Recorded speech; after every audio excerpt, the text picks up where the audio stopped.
Hi, this is John Rowell for the Rowell Report. Today is Tuesday, November 18th, 2025, and this is my third report for today.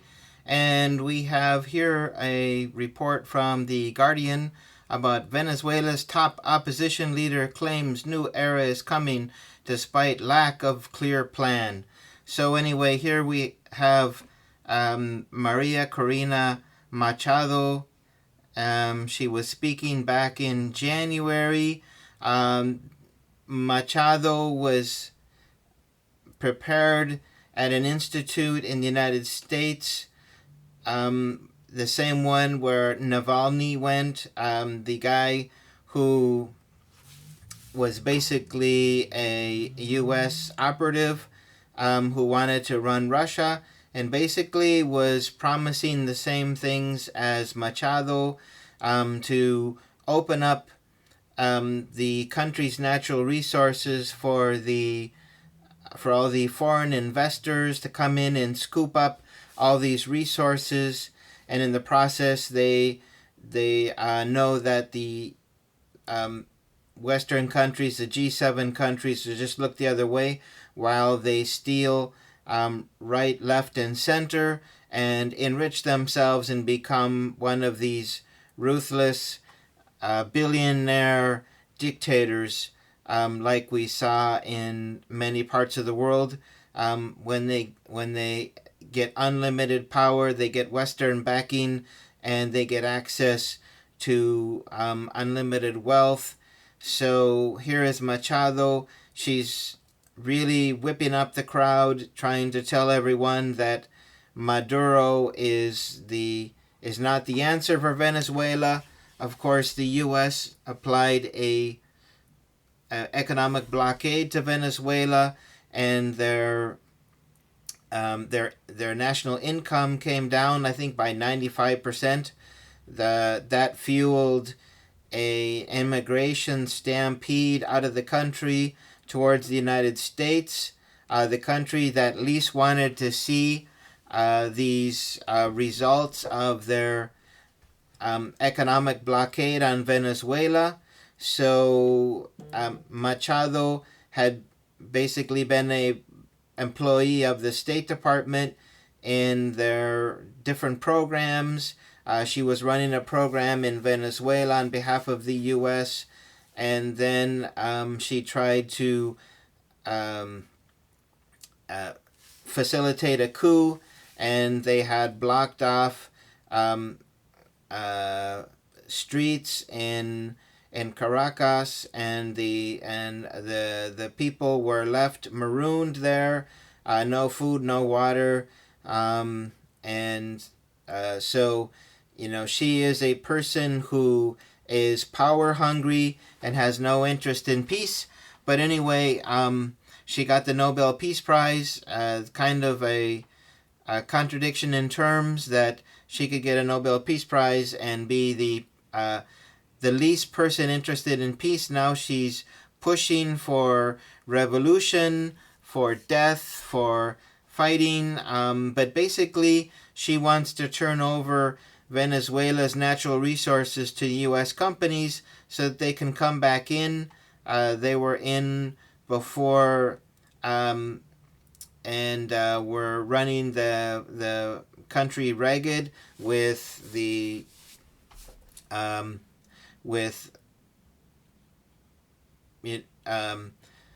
carrying away the economic wealth of the country. And so you can say, well, since Chavez and Maduro stopped that, Venezuela should have recovered its wealth. Well, it had an economic blockade. It lost about 95% of its income. Now it's coming back, and the countries that were not able to be in the economic orbit of Venezuela before, China and Russia, are now providing economic opportunities for Venezuela. So it is getting beyond the economic embargo from the United States. And of course, the United States doesn't like that. And they came up with this idea of Maduro as the leader of a narco terrorist group. Well, anyway, I can tell you that the term narco-terrorist is a made-up term, doesn't exist. It makes no sense at all. Narcos are businessmen. They don't want any attention. They don't want people to see them. They just want to carry out their business and become wealthy. And of course, their business is selling this product which makes people sick and does damage to people. But they're basically in the job of logistics as far as moving a product through all these different controls and firewalls and get them to their market. So that is a narco. So the last thing they want to do is say, hello, here I am. That is the job of the terrorist. The terrorist wants to create change by creating a level of pain for a country or a people. And so they want to create political change. So they want people's attention. They want to hurt people. They want some change to be made. And they haven't been able to make that change through the normal mechanisms, or maybe they're an illegitimate power and they still want change. So they go about carrying out terrorist acts. That is a terrorist, and a narco is a businessman. So you don't have a narco-terrorist is completely irrelevant. Then the evidence that they've used are these fishing boats, which they destroy from a distance. You can see sometimes that these boats are empty. Sometimes they're carrying a lot of people with backpacks. That's obvious. Obviously, they're moving immigrants. Some of these islands, they have very high import tariffs, so they will use these boats to import things like cigarettes and alcohol to get around these import tariffs. So there could be things in the boat, could be just about anything, but it's not necessarily because they're carrying bags of things. It doesn't mean that it's narcotics or it's fentanyl. If you're a narco, if you're moving drugs, what you're trying to do is keep your costs as low as possible and your income as high as possible. And between the two, you make a profit. And with that profit, a lot of it goes then to the politicians, to the judges, to the lawyers, to the police, to the military. And so something is then left for the narcos, and that is their business. So the narcos aren't in the business of putting a couple of little packages on boats and then sending them where they have to go 150 miles or so and then find a place to refuel and then another 150 miles. So how many refuelings do these boats need in order to get from Venezuela to the United States? I can tell you that they would never get there on a single tank of gas. In fact, it would take a lot of refuels. By the time they refuel, the little amount of drugs that they could carry would no longer be making money. It would be losing money. And these are businessmen. They're not in the business of losing money. So when you try to put the concept of narco and terrorist together, you come up well short of anything that relates to reality. So anyway, we created this narrative of the narco-terrorists, and that this is what's running Venezuela, and all the drugs coming into the United States are coming in by boat, these small boats with small cargo capacities, and they're gonna, with all the refuelings. So for the amount of drugs that comes into the United States to be transported on the water, you would need thousands of boats, literally. And they would be so visible, so easy to spot. All these boats just moving in different directions. They would have to move all the merchandise, hundreds of boats, thousands of boats to one island in the Caribbean. And then, and of course the U.S. is surveilling this all the time. so it would be easy for them to spot, to see the island, the location, the warehouse where all this is going. And so all this makes absolutely no sense at all. But anyway, the whole narrative was created to do a decapitation strike on Venezuela, and in Maduro's place, he would put someone who's actually a U.S. State Department operative like Machado in charge, and then she would sell off all the country's resources, and she would pocket a good part of that and put it into some bank account in Switzerland or in the UAE or in some other part, or she would buy Bitcoin and then go off to some Bitcoin paradise. Anyway, we have a video of her. So here it is. There's all these people at this America Business Forum, and all these people who have bought into all these narratives. It's pretty incredible. Pretty lame, if I have to say. But anyway, she's going to deliver an address to the individuals at this America Business Forum, and I guess the address was in Spanish. So here they have her, which is kind of like a clean-up version of her face. And then shortly we will see, and since we're so close to Halloween, we will see our Halloween surprise. So let's go. So here we go. She's going to talk to everyone. Let's greet her.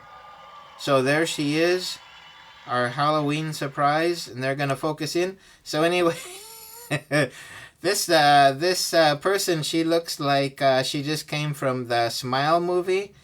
She's got this demonic smile on her face. Her face is all painted. It looks like, I don't know, but she doesn't look like a real human being. But anyway, here she's talking, and she's going to talk about the strategy of President Trump. Regarding the strategy of President Trump towards this criminal narco-terrorist.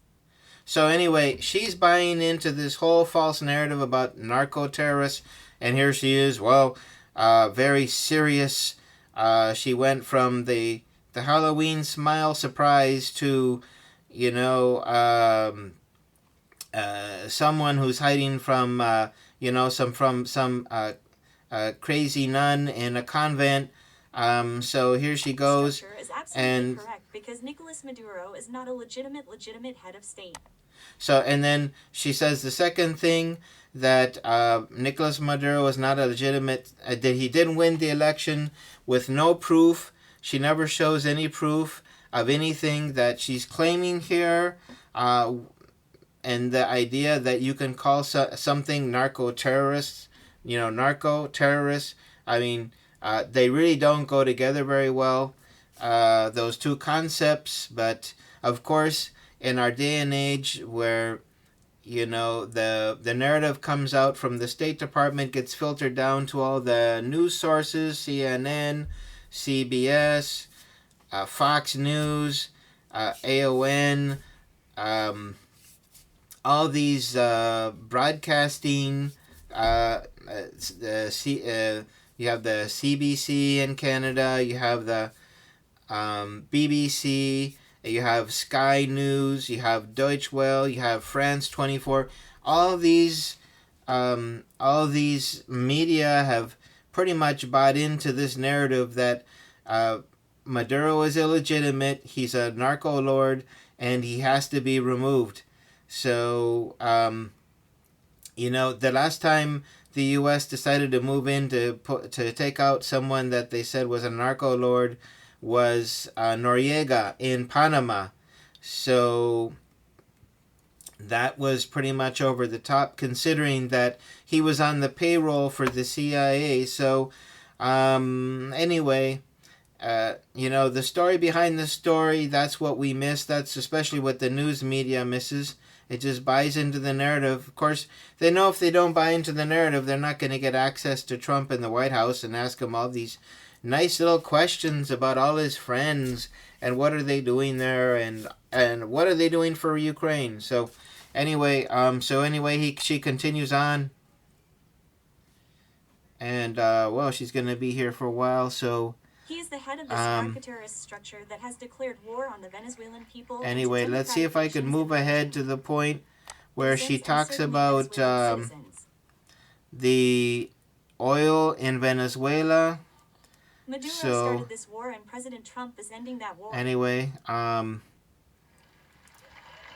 okay, now she starts talking about the energy hub of the Americas and the technology hub of the Americas. So basically, she wants to sell off Venezuela all the resources. Global frontier for innovation and creation in you. And all these people are applauding. I mean, it's obvious she's just a stooge for Uncle Sam to go into Venezuela and carry out, basically sell Venezuela's resources off to the highest bidder. And she gets to be, the leader, the dictator. And the U.S. media will cover up any crime she commits. So anyway, she's talking about, here she goes again into Halloween mode. So anyway, abriremos Venezuela la inversión. Okay, so we're going to open Venezuela to investments. Foreign investments. We'll open Venezuela for... We're talking about as 1.7 billion or trillion opportunity. Foreign investment, talking about a 0.7 trillion opportunity. Trillion. In oil and gas. So anyway, of course, the United States isn't going to Venezuela for 1.7 billion. And here she is into, she's trying to do the hard sell on, you put me in power and I will put 1.7 trillion in your hands. So this obviously won't do any favors to the people in Venezuela, but it will make her immensely wealthy and extremely powerful in Venezuela. So, I don't know if the Venezuela people want to wake up every morning and see Halloween on their front screens. But anyway, she is really pushing hard, and she's hoping that President Trump will do a decapitation strike and then send in the Marines to try to take over the radio, television, and government offices in Caracas, embroiling themselves in another conflict that probably would be worse than Vietnam. Anyway, I think it's incredible that our Western media continues to push this person who's basically sold herself to the highest bidder, to the United States. She was a U.S. State Department employee, probably still is. So this is not good news for Venezuela, but this is the foreign policy of President Trump. And I think a lot of it is being pushed by Marco Rubio, who hates the Venezuela leadership and wants to destroy their leadership and sees this opportunity for U.S. oil companies to take over all the Venezuela oil fields. So anyway, I just wanted to bring this report to you and let you know that if we do get a coup d'etat in Venezuela and she gets in charge, I can guarantee you we won't see any benefit for the people in Venezuela. And she'll more than likely follow the rules of previous U.S. installed governments, all the way from Marcos in the Philippines. We did have Noriega in Panama, who was on the CIA payroll, and many others. So, this is bad news for Venezuela. I hope that they can keep her out of power and keep their dignity and keep their resources. So this is my report for today on Machado. If you like this video, please hit the like button, subscribe, and share. Thank you for joining me today for my report on Tuesday, November 18th, and have a good day. Bye-bye.